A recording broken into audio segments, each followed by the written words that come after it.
It's funny because F9 is that cancel everything. But, okay. We're continuing. Barrel's still not there. Alright, so we go find the armory.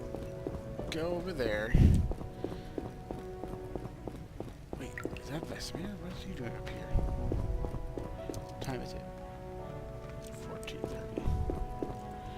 What happens if I talk to you now? Oh, that was a tough fight.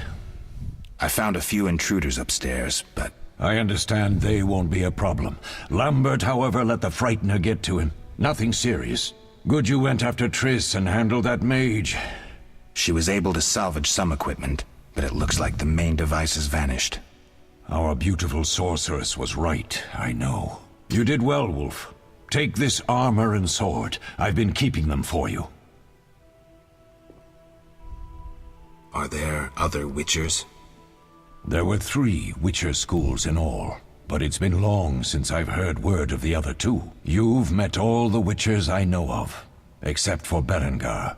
Did I know him? I don't believe so. An introvert, he chose his own path. Actually, none here can say they know Berengar.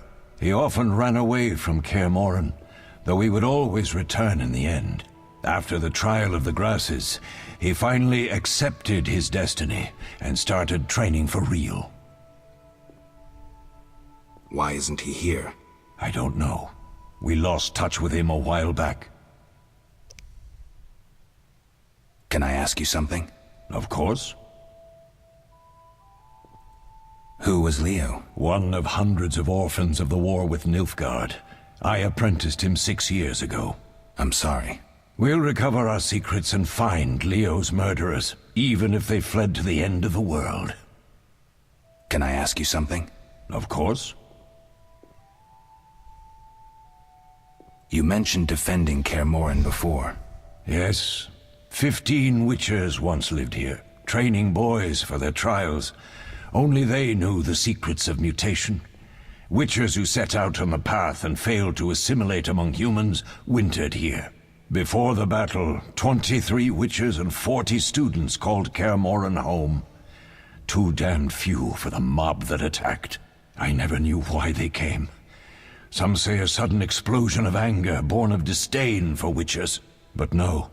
Someone provoked the mob with flyers filled with lies. Special agents read them to the peasants. Truer still, the fanatics could never have taken the fort without the aid of sorcerers, though they outnumbered us by far. They didn't even spare the youngest. I alone survived, concealed among the corpses. Walk around, Wolf. The skeletons remain. You may find a flyer, there used to be hundreds. Memorize it as a warning of the evil humans can perpetrate. Can I ask you something? Of course. Any idea who attacked? No, but the mage suggests no ordinary bandits. We found pins adorned with salamanders on the dead. The symbol of their organization, perhaps? I sense hard times ahead. We'll speak later.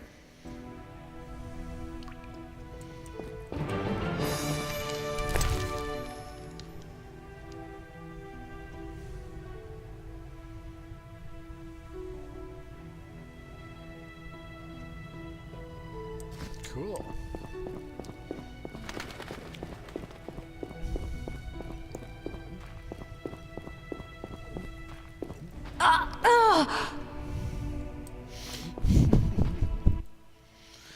What do you need? I'll find you later. Need anything, Wolf? I have some questions. What is it? Holy crap. This whole episode's just gonna be dialogue. What do I use as the base for my potion? Alcohol. The better it is, the purer and more powerful your potion. You seem to feel at home here. Well, I've always preferred an armory to a lab. Though Vesemir plays up the importance of potions, he's hardly an expert. After all, he's always taught swordplay. Still, he tries to teach us everything he learned when he was young, and that was a while back. But to be honest, I don't care for all these powders, mushrooms, and other trash. Couldn't Triss have helped with Leo's mutation? Maybe it's a little more complicated than that. See, we've never shown her the lab, and the last mutation was completed years ago, before the battle. Vesemir can tell you more. You really think Triss never used magic to peek inside? She respects our secrets, and she's done a lot for us. For you. I trust her. So why haven't you shown her the lab? Triss would like to use our secrets to heal people and such. I've no doubt she'd try, but it's never that simple. Ever heard of the gnome Alfred Nabel? Eskel, I have amnesia. An incomparable inventor, like most of his race. Through years of research, he discovered an amazing substance. He intended it for use in mines and quarries. Though a genius, Alfred failed to foresee his invention's possible applications. Others quickly realized that a substance designed to rip granite from the ground could destroy castle walls. Some even considered using it in open battle. I get it. So what happened to Alfred's discovery? Mages stopped it from spreading. Alfred committed suicide, and his lab burned down. Tell me about the trial of the grasses. It's a 3-stage process. The first is the choice. Leo completed it, enduring the hard training and diet. I presume it's more than your basic lettuce and carrots. Special mushrooms, mosses, and herbs are grown in the lab.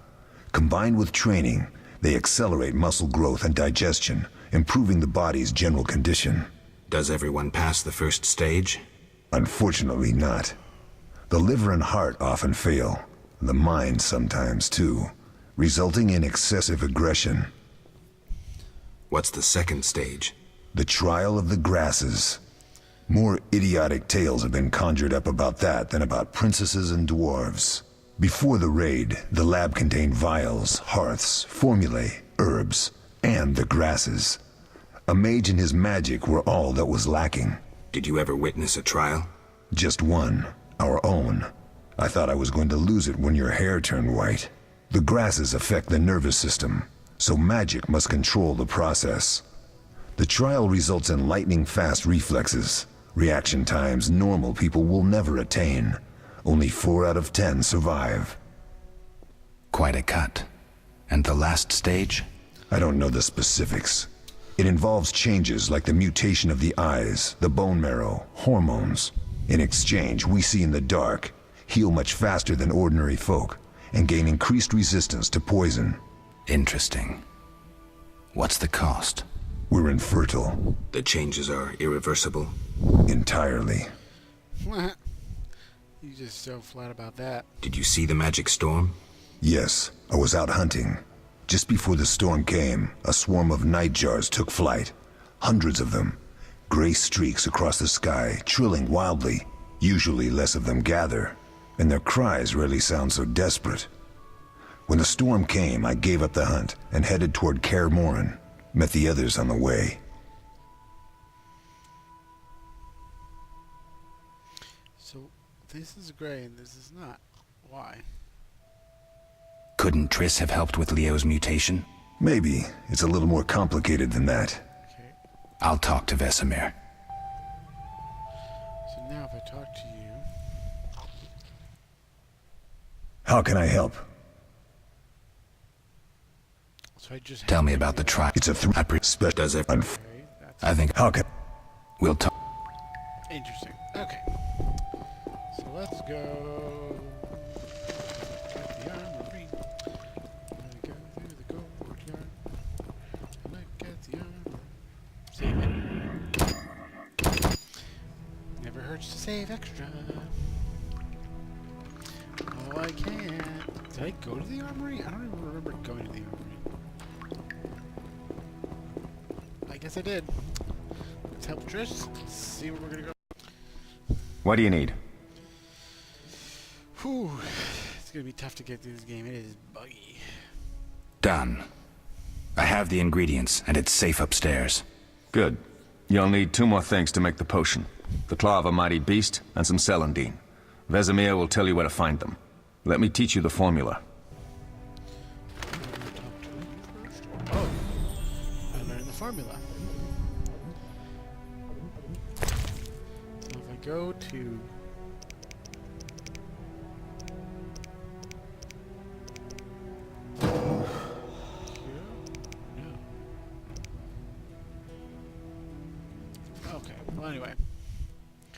Yes? I need to get this. Lambert gave me the formula. I take it you already have white gall and calcium equum. Duh. I do. What next? You'll need celandine. Take what I have. Plus the claw of a monster like the Frightener. To skin a creature, take a sharp knife and cut along the torso.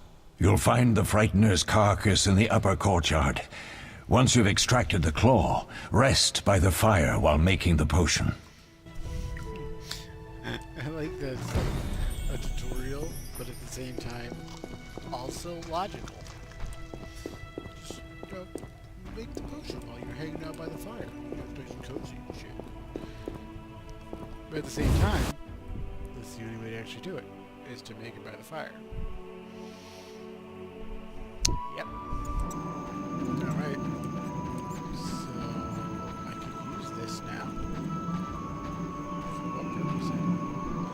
Oh, I can't. Oh, I could do that?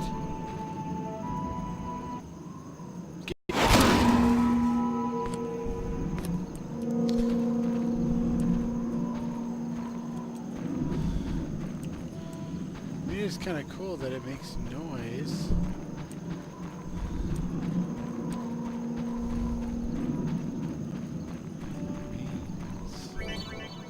To extract, activate, flick from carcass. Take all.